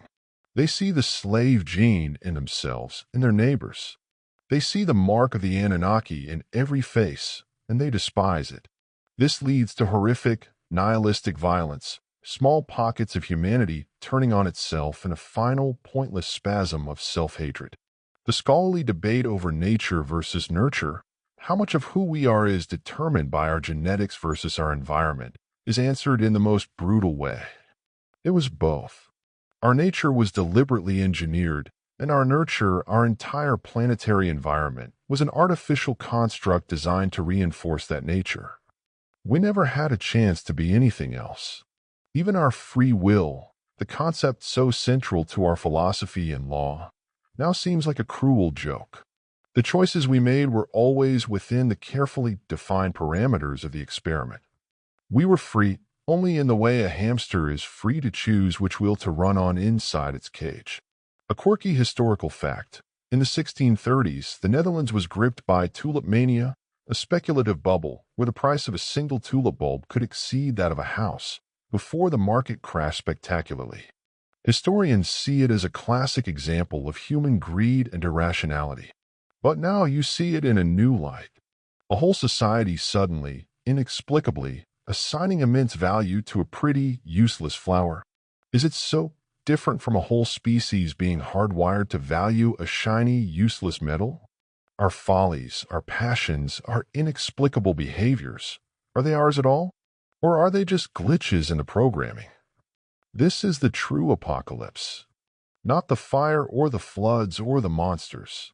The true end of the world is the end of meaning. Humanity has been stripped of its story. We are a species without a past we can be proud of, and without a future we can believe in. The existential scream fades, replaced by a profound, desolate silence. The silence of absolute despair. The world is broken, the gods are dead, and the truth of your existence is a cosmic horror story. It seems like the end. There is no hope. There is no reason to go on. But as the black chemical snow falls on the ruins of everything, a new feeling begins to dawn. Faint, fragile, but unmistakable. The masters are gone. The cage is broken. The experiment is over. And for the first time, in the truest sense of the word, you are free. The scream has died in your throat, leaving it raw. The tectonic fury has subsided into a series of exhausted, intermittent tremors. The sky, still black with ash, no longer rains fire, but only a gentle, mournful black snow. In the devastating aftermath, in the profound silence that follows the species-wide mental breakdown, a new dawn begins. It is not a bright, hopeful dawn, but a fragile, gray, and uncertain one. This is the final state, a new, terrible freedom. The first days after the great amnesia failure are the worst. The madness, the despair, the nihilistic violence, it all burns itself out, leaving behind a hollowed-out, traumatized remnant of humanity. But you survived. You endured the crushing weight of the truth, and your mind somehow did not break. It bent. It fractured. But it held. And in that brokenness, there is a strange new clarity. You are no longer a slave waiting for your master's return. You are no longer defined by your creation. Tonight we travel to the exact moment our silent cosmic landlords, the Anunnaki, suddenly and collectively die. Picture it, floating in the black void between stars, their golden thrones dim and grow cold. Their eons-long consciousness, a network that has hummed beneath our reality since the dawn of humanity, simply snaps. Back here on Earth, just going about your day, completely unaware that the gods who supposedly built you have just expired. Frankly, you probably won't survive this, but we'll get to that. It's the fallout that's truly terrifying. So before you get comfortable, take a moment to like the video and subscribe, but only if you genuinely enjoy what I do here. Let me know in the comments where you're listening from and what time it is there. I always love seeing how far these stories travel. Now dim the lights, maybe turn on a fan for that soft background hum, and let's ease into tonight's journey together. You're standing in your kitchen thinking about something profoundly unimportant, like whether you have enough coffee for the morning or if the milk smells a bit ambitious. And then it happens. It's not a sound. It's the opposite of a sound. It's a sudden, deep, and total absence of something you never knew was there. Imagine you've lived your whole life next to a massive power plant. The constant, low-level hum has become so ingrained in your subconscious that your brain just edits it out. It's the texture of the air.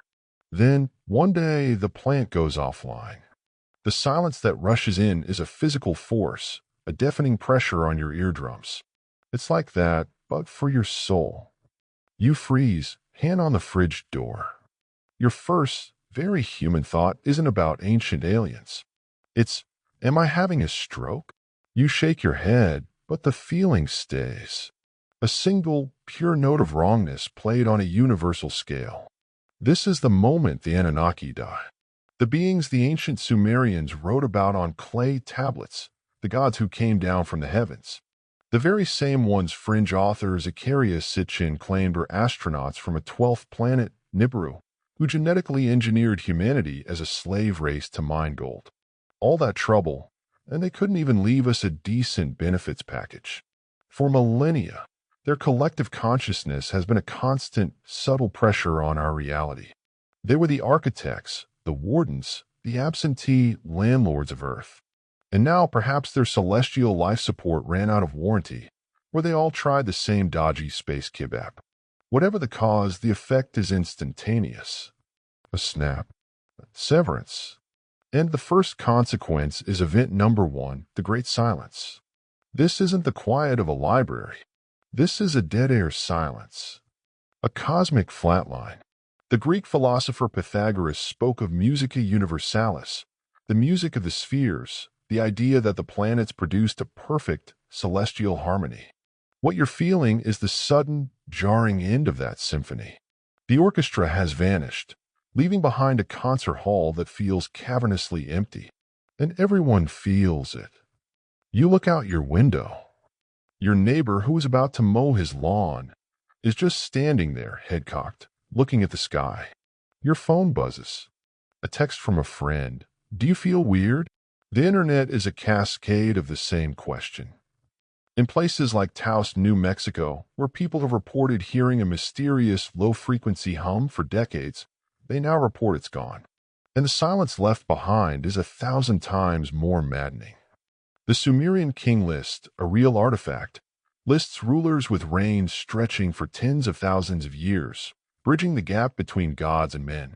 Historians still argue whether the Sumerian myths were purely symbolic allegories for natural forces or if they represented a distorted cultural memory of powerful real beings who set themselves up as gods. In this moment, as the very air feels thinner and cheaper, you're starting to think the history books may have missed a pretty major chapter. You feel naked, exposed, like a deep-sea fish suddenly brought to the surface. You feel like you might just pop. The Great Silence isn't peaceful. It's predatory. It's a psychic void that is not empty, but waiting. And as you stand there, bathed in the strange, sterile light of a world without its creators, you see the lamp in your living room flicker. A tiny, almost imperceptible stutter. And then it happens again. The silence was just the opening act. The flicker of the lights is easy to dismiss at first. A power surge, a problem with the local grid, the ghost of Benjamin Franklin feeling mischievous. But it's not a surge. It's a stutter.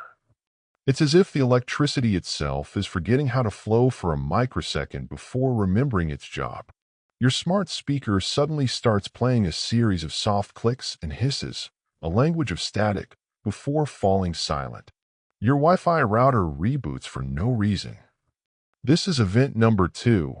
The world unplugs itself. It begins with these ghostly glitches, the death rattle of a planetary operating system you never knew existed. The Anunnaki didn't just create us, they installed the infrastructure. Our entire technological civilization, it turns out, was just plugging its adapters into their divine wall sockets. And the main breaker has just been thrown. The glitches escalate. The digital clock on your oven starts running backwards for a few seconds. The face recognition on your phone fails to recognize you, as if your own image has become corrupted. Reports trickle in through the dying internet of air traffic control systems experiencing unprecedented anomalies. GPS satellites are providing coordinates that are off by hundreds of miles, a massive inconvenience if you're trying to find a new coffee shop, a fatal one if you're trying to land a plane. The strange part is that when diagnostic crews check the hardware, they find nothing wrong. The servers are fine, the code is clean.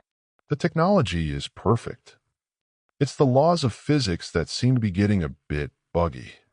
It's like trying to build a house on a foundation of jello. The house is fine. The jello is the problem. This gives a new, chilling context to certain historical oddities.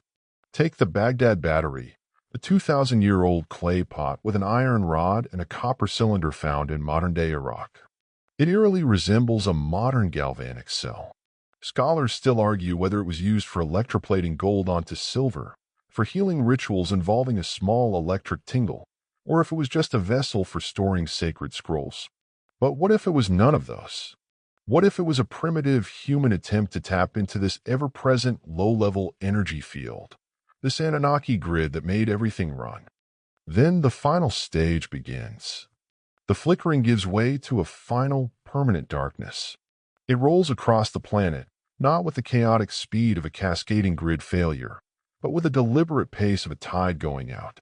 City after city, from Tokyo to London to your own neighborhood, is snuffed out. You stand at your window and watch as the streetlights blink out one by one, until the world is plunged into an oppressive, pre-industrial darkness. The silence that follows is different from the Great Silence. This is a physical void. The constant hum of modern life, refrigerators, air conditioners, distant traffic, is gone. The world has been unplugged. Your phone is a dead, useless brick. There is no internet, no radio, no way of knowing what's happening beyond your own line of sight. The darkness is absolute. With the planet's light pollution gone, the sky is ablaze with a terrifying number of stars. A quirky tidbit: during a major power outage in Los Angeles in 1994, many residents called 911 to report a strange, giant, silvery cloud in the sky. They were seeing the Milky Way for the first time. Now, that awe is global, but it's tainted with dread. The sky that our ancestors saw is beautiful, but it's the beauty of a tomb. Historians often point to the 1859 Carrington event, a massive solar storm that fried telegraph systems across the globe, as a warning of our vulnerability. Some telegraphs even continued working after being disconnected from their power supplies, running on the sheer electrical charge in the atmosphere. This is the exact opposite. There is no energy surge. There is an energy void. Our power plants can't function because the ambient field that made them efficient is gone. It's like trying to light a match in a vacuum. The principles are there, but the fundamental conditions for success have been removed. The unplugging feels final. This isn't a temporary inconvenience you can solve with a few candles. It's a fundamental change in the state of the world. A reset to zero. And in this new, profound darkness, you become aware of a subtle decay of a different kind, a corrosion not of technology, but of authority. In the absolute darkness and silence, the first instinct is to find a leader. People emerge from their homes, huddling together, their faces lit by scavenged candles or the first hesitant bonfires. They look for someone to tell them what to do, to project an aura of calm. But as the presidents, prime ministers, and last remaining monarchs emerge from their bunkers to address the world, something is terribly wrong. This is the failure of the shield below, the shield of authority. The first terrifying event was cosmic, the second was technological, but this one is psychological. The divine right of rulers, a concept that has propped up power structures for millennia, is visibly and rapidly corroding. The kings and queens are the first to show it. Their entire legitimacy was built on a sacred bloodline, a lineage supposedly touched by the divine. The ancient Chinese called it the mandate of heaven, the idea that a ruler's power was granted by the gods and could be revoked if they became unjust, often signaled by natural disasters. What's happening now is a much more direct revocation. As they stand before their people, they seem smaller, diminished. Their commanding presence, once a tangible force, has evaporated, leaving only a scared person in a fancy costume. It's a bit of a PR nightmare for the ruling class. Their charisma was a projection, powered by the now-defunct Anunnaki grid, and they're all playing to a stadium with a power cut. The ancient Egyptian pharaohs were considered living gods, intermediaries between the divine and the mortal. Historians still argue whether this was purely a political construct to maintain power, or if there was a widespread spiritual belief in the pharaoh's divinity. As you see the world's modern leaders falter, their voices thin and cracking, you get the chilling answer. It was real. a subtle psychic resonance in their Anunnaki-tweaked bloodline that commanded respect. And now the spell is broken. This decay is followed swiftly by the failure of the shield above. This is the second part of the event. The celestial shield cracks. It begins as a beautiful, shimmering light show. During the day, you see rainbow-like patterns in the upper atmosphere, like oil on a puddle the size of the sky. At night, the stars seem to warp and bend. These aren't auroras. This is the Earth's magnetosphere, our invisible shield against solar winds and cosmic radiation, beginning to shatter. The Anunnaki, it seems, didn't just pick a random planet. They reinforced its defenses, installing a planetary shield to protect their investment. And now, without maintenance, it's failing. The effects are immediate. You get a sunburn on an overcast day from the unfiltered radiation. Birds, which navigate using magnetic fields, fly in confused, erratic patterns. The air has a constant, faint smell of ozone. The whole situation is like realizing you've been living in the Garden of Eden, only to find out the landlords have moved out and taken the thermostat and the roof with them. A quirky tidbit from history, the 1908 Tunguska event saw a massive explosion flatten hundreds of miles of Siberian forest, with no impact crater ever found. Fringe theories have long suggested it was an alien ship exploding, or a miniature black hole. But what if it was the Anunnaki shield in action, silently vaporizing a planet-killer meteor before it could hit? A system that has been protecting us for eons, and which is now offline. The beautiful lights in the sky are a terrifying omen. The shield is no longer just cracking. It's beginning to shatter. Earth is now a defenseless target in a cosmic shooting gallery. The protection you took for granted, the protection you never even knew you had, is gone. You are exposed. And as you huddle in the growing cold of the new dark age, you realize with dawning horror that the decay of leadership on the ground and the decay of the shield in the sky are just the prelude. The real horrors are about to begin, from above and from below. The sky is no longer just a beautiful, dying shield. It's an active threat. The first major impact comes without warning.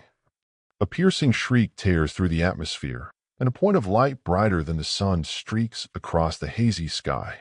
It hits the horizon with a silent, blinding flash, followed moments later by a concussive boom that shatters windows for miles around. A mushroom cloud of dirt and fire rises, a dirty brown stain against the sick, gray light. That was the first. They don't stop.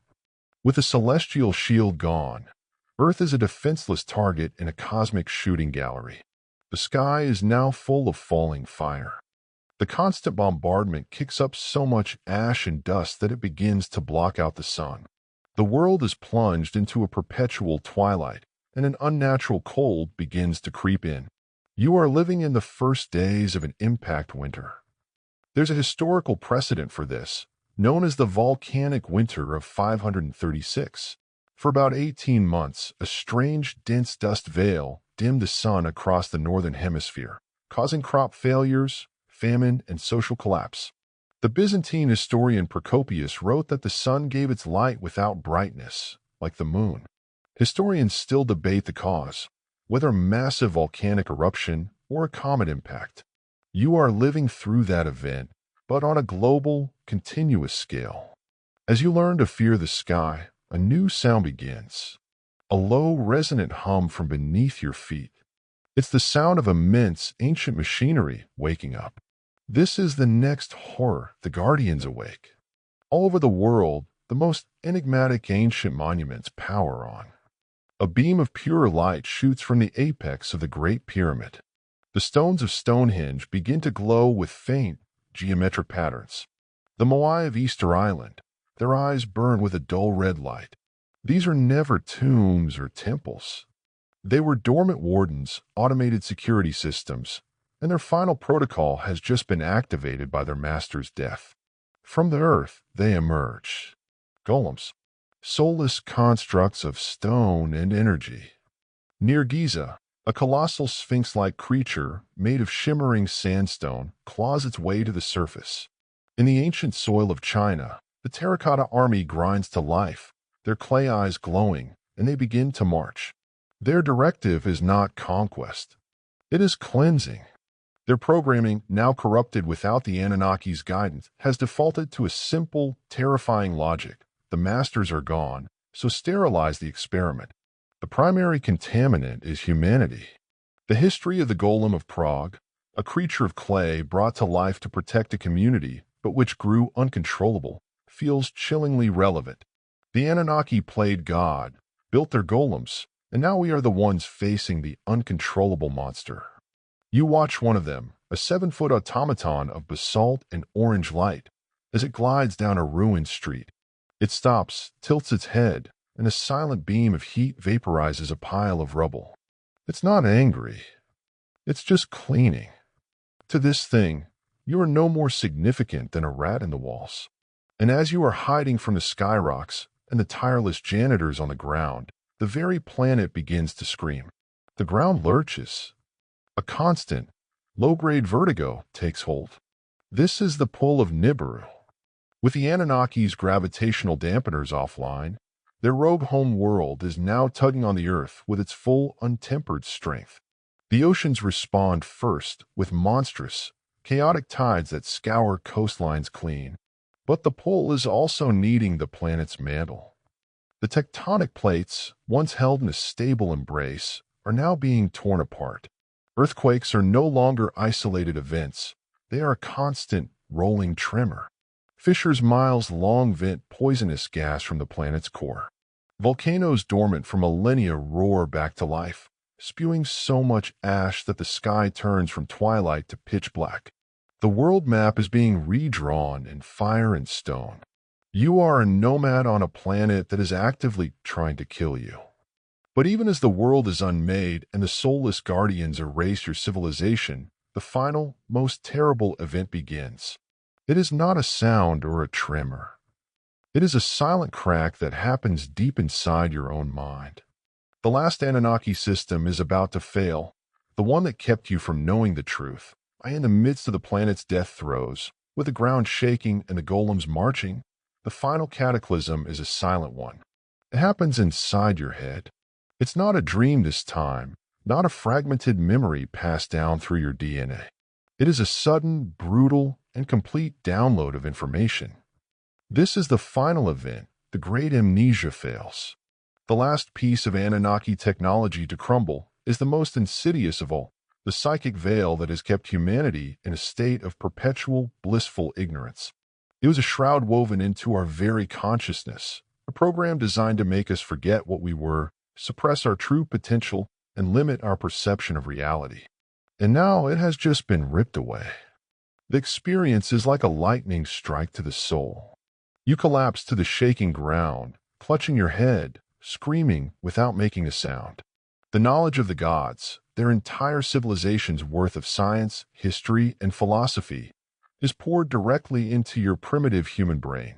It's like trying to download the entire internet onto a floppy disk from 1995. The sheer volume is an agony. You don't just remember the gold mines, you understand the complex orbital mechanics of Nibiru. You don't just see the overseers, you comprehend the nuances of their biology and society. You see them for what they were, not gods, just a very old, very powerful, and very pragmatic species of cosmic miners. There was no grand plan for you. Your purpose was to be a disposable tool. You experience, with the clarity of a first-hand witness, the genetic manipulation. You see them, the Anunnaki geneticists, their faces impassive and curious, like a scientist studying a lab rat. You feel them tinkering with your DNA, switching genes on and off, dialing down your innate psychic abilities, enhancing your physical strength, and installing a reverence for gold. They are building a better slave. A quirky fact from our own science, researchers have discovered that our DNA is filled with vast stretches of non-coding sequences, often dismissed as junk DNA. As the truth floods your mind, you realize it's not junk. It's the original code they deactivated, the dormant files of who you used to be. The failure of the amnesia explains so much of the human condition. Our species-wide existential dread, that nagging feeling that something is missing. Philosophers have long debated whether human consciousness is simply a product of the brain or something more, an antenna tuning into a greater reality. The answer is now brutally clear. We were antennas, but the Anunnaki deliberately mistuned us to a single, pathetic station. Our endless search for God was a phantom limb pain for the part of our soul they amputated, the psychic scream of 8 billion minds simultaneously processing this unbearable truth is so powerful it manifests as a physical wave of despair, rolling across the tormented landscape. This is the true apocalypse. Not the fire or the floods, but the end of meaning. Humanity has been stripped of its story. But then the scream fades. The chaos subsides. The golems are slowly winding down. A handful of the most distant of these TNOs all shared bizarre, highly elliptical orbits that were clustered together in one quadrant of the solar system, as if they were being shepherded by the gravity of something huge and unseen. This brings you to 2016. Two astronomers at Caltech, Mike Brown, ironically, the man most famous for killing Pluto by discovering Eris and forcing its reclassification as a dwarf planet, and Konstantin Batygin, published a groundbreaking paper. They had run computer simulations to try and explain the weird clustering of these TNOs.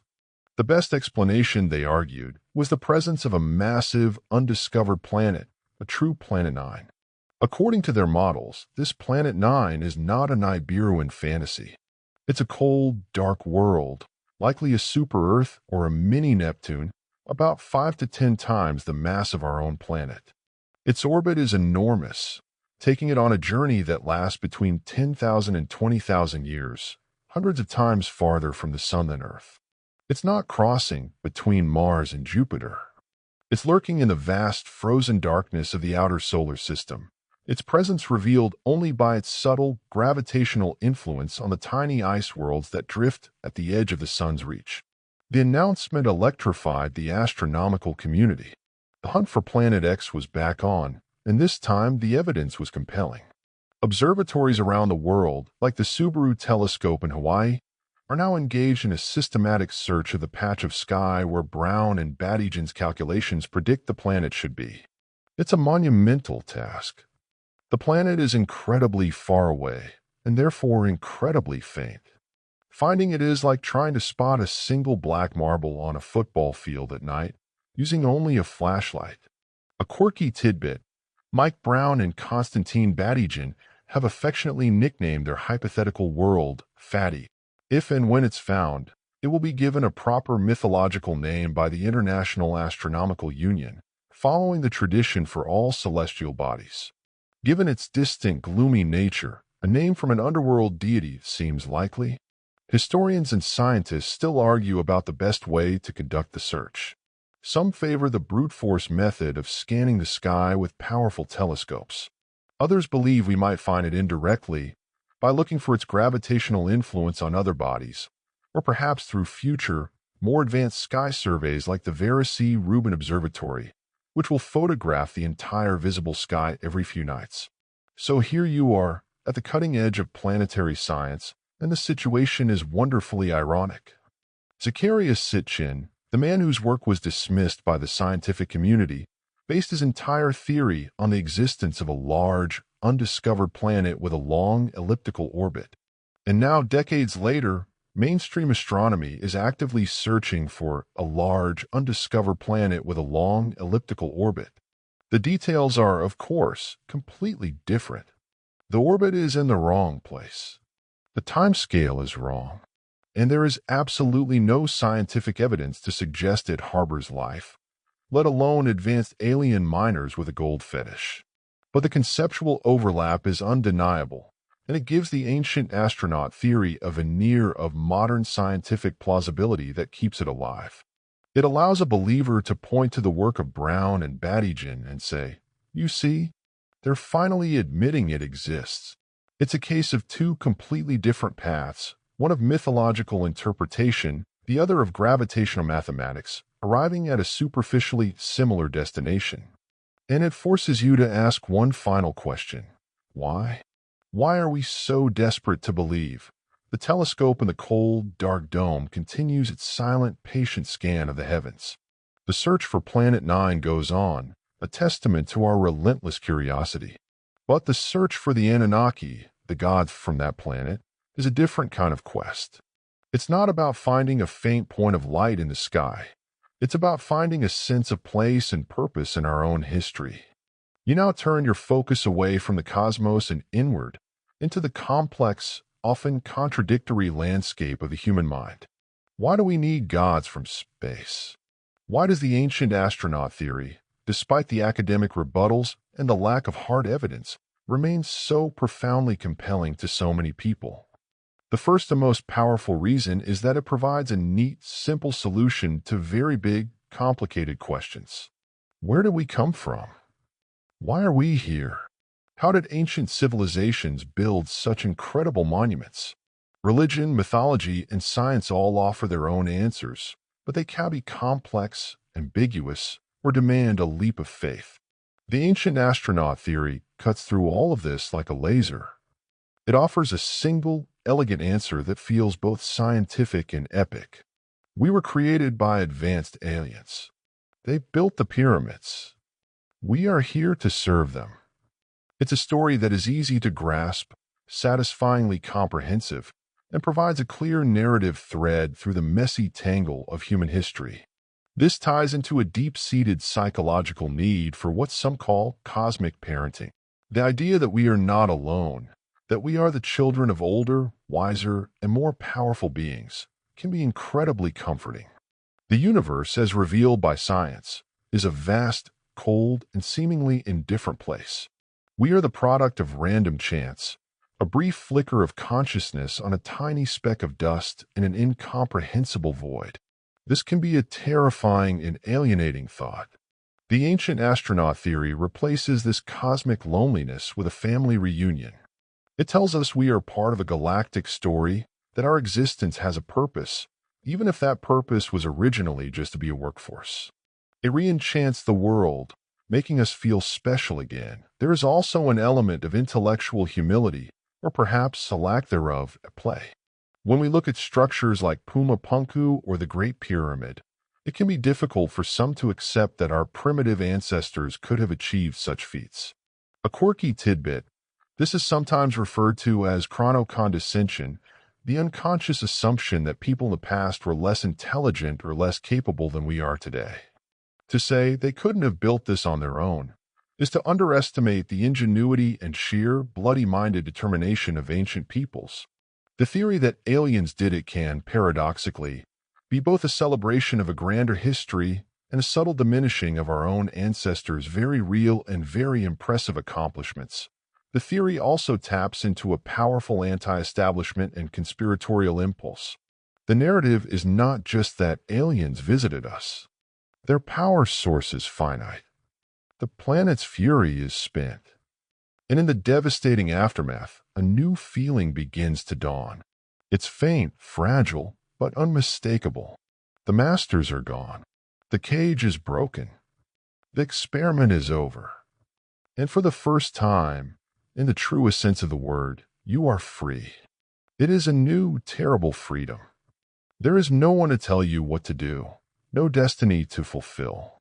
But as you look at the other survivors, their faces etched with the same horrible truth, a stark intimacy is born. You are orphans on a wounded planet, and your survival now depends entirely on you. The chaos has finally bled into a deep and profound quiet, a quiet that is no longer the predatory void of your master's absence, but the peaceful stillness of a world at rest. The tectonic shudders have ceased, the planet's long fever has broken, and the only sound now is the gentle whisper of the wind as it sculpts the new, strange landscapes under a sky slowly returning to a familiar, hopeful blue. The last of the ancient wardens has fallen silent, its inner light extinguished, becoming just another strange and silent stone in a world now filled with them. The nightmares have faded, replaced by a dreamless, heavy sleep, the kind of deep rest that only comes after a long and terrible trial. Humanity, or what is left of it, has been passed through a crucible of fire and truth, and has emerged on the other side, burned and scarred, but tempered into something new.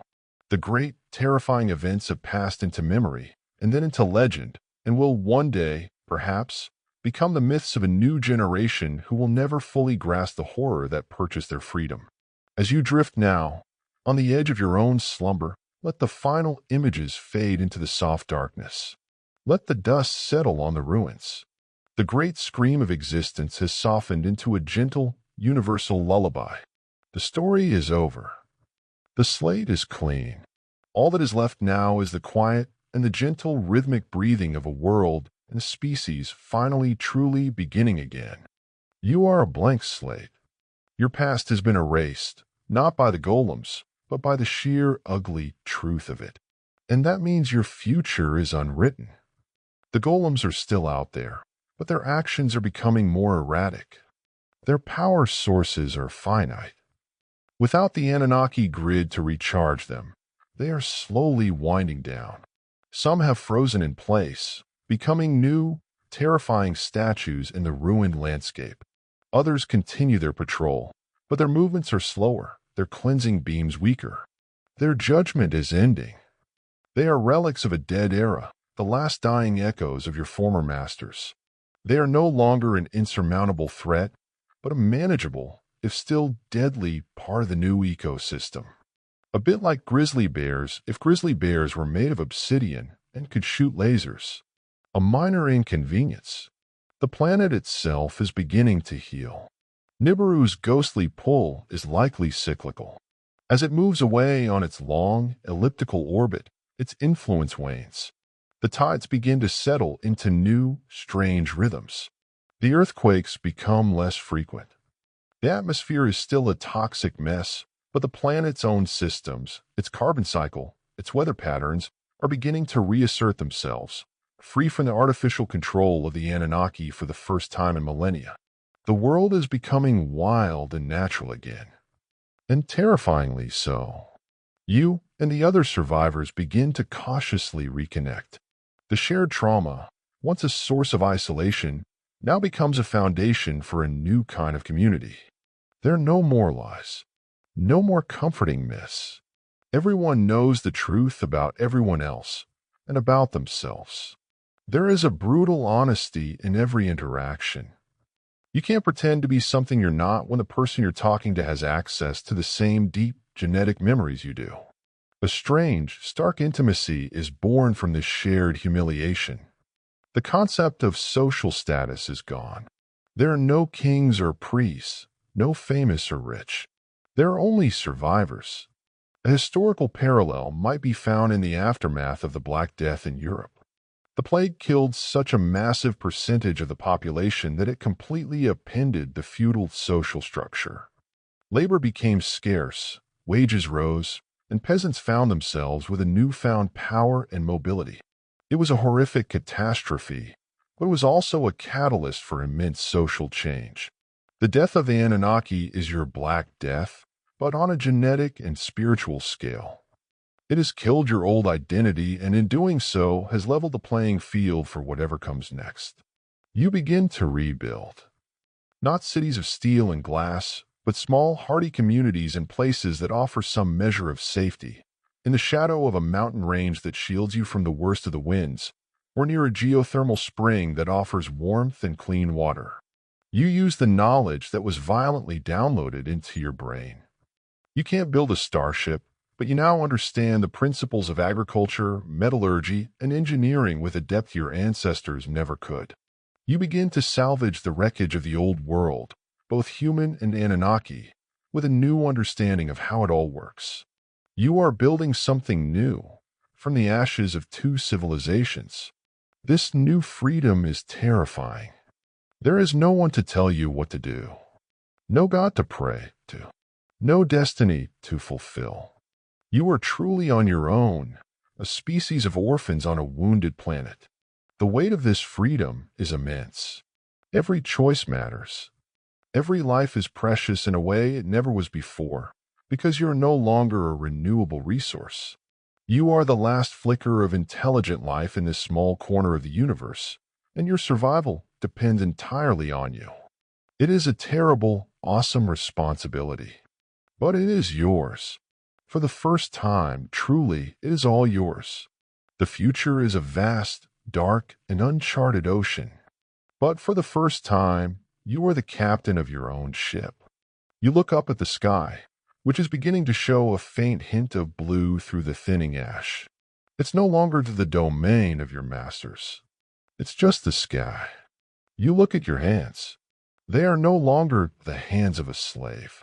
They are just your hands. And you get back to work. The chaos has finally bled into a deep and profound quiet, a quiet that is no longer the predatory void of the Anunnaki's absence, but the peaceful stillness of a world at rest. The tectonic shudders have ceased, the planet's fever has broken, and the only sound now is the gentle whisper of the wind as it sculpts the new, strange landscapes under a sky slowly returning to a familiar blue.